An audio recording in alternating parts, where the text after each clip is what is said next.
Have you ever thought about how one single decision, one moment of pride, can spiral into a national disaster? Well, we're about to dive into a story about a powerful king at the very peak of his reign who does just that. It's a gripping story of pride, a devastating plague, and what it truly means to make things right. Our story kicks off with this incredibly ominous line. Right from the get-go, the stage is set for something big and something bad to happen. There's tension in the air, and it's clear the consequences are about to start unfolding, beginning right at the top with the king himself. And that brings us to the first major event, the inciting incident, if you will. It all starts with a controversial order from King David that sets this entire tragedy into motion. Now, a census doesn't sound so bad, right? I mean, governments do them all the time, but you have to understand the context here. This wasn't about taxes or planning for the future. Oh no, this was about counting his military might. It was a king putting his trust in the sheer size of his army, in his own power, instead of his faith. And, someone immediately sees the problem. It's David's most loyal and battle-hardened commander, Joab. He pushes back. You can hear the concern in his voice when he asks, "Why does my lord the king want to do such a thing?" He's basically saying, hey, our strength has never been just about numbers. What are you doing? But, well, you know how these things can go. Despite the wise advice from his most trusted advisor, David's pride wins out. The text is just so blunt and final about it. The king's word overruled Joab. That was it. The order was given, and the census was on. And listen, this was no small task. This was a massive nationwide operation. It took them 9 months and 20 days. They covered the entire kingdom from Dan to Beersheba, which is the classic way of saying from the northernmost tip to the southernmost border. Just think about all that time and energy, all poured into this one act of royal pride. And the result? The final tally? A jaw-dropping 1.3 million fighting men. This number right here, it represents the absolute peak of David's power, the very thing he wanted to know so badly. But as he's about to find out, that number comes with a terrible price tag. So the census is done. David has his number. But just as that reality sinks in, the consequences of what he's done become terrifyingly real. A bill is coming due. It's like the moment the numbers are reported, a switch flips. A wave of guilt just washes over David. The text says he was conscience-stricken. He gets it immediately. He admits, I have sinned greatly. I have done a very foolish thing.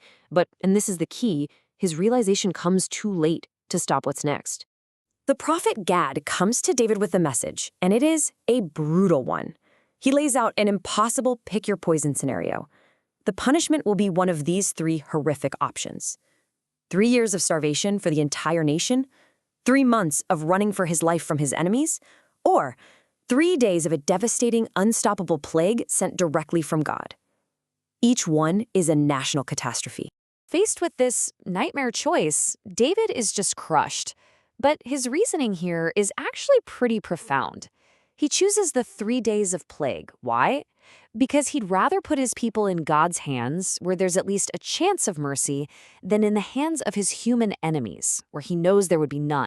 And with that fateful decision, we are thrown right into the climax of the story, the horrific reality of the plague, and David's desperate, passionate response to it.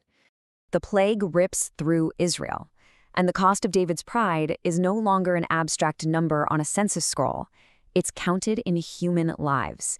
70,000 people died. A staggering toll for one king's mistake. Just let that number sink in for a moment.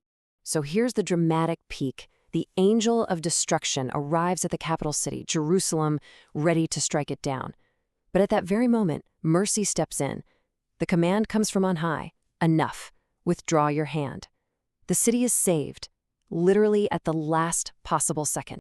Now, seeing this angel, seeing the devastation he caused, it just breaks David. And this is a huge moment for him. He completely owns it. He steps up and pleads, I am the one who has sinned. I, the shepherd, have done wrong. These people are just sheep. What did they do? Let your hand fall on me and my family instead. He offers himself to save his people.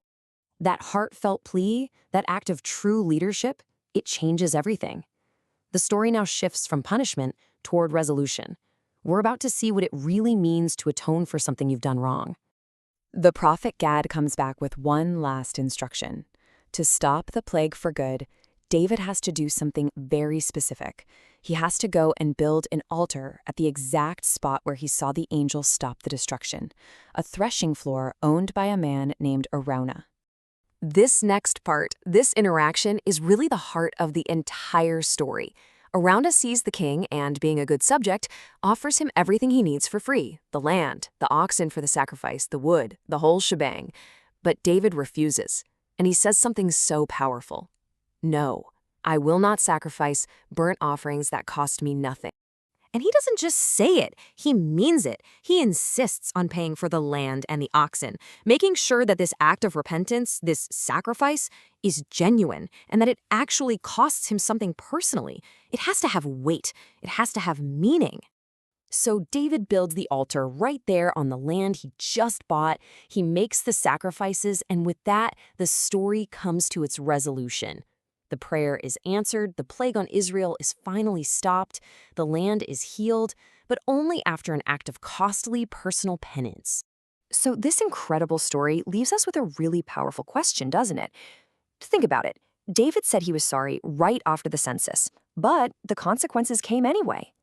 It wasn't until he took public responsibility and paid a personal price that things were truly made right.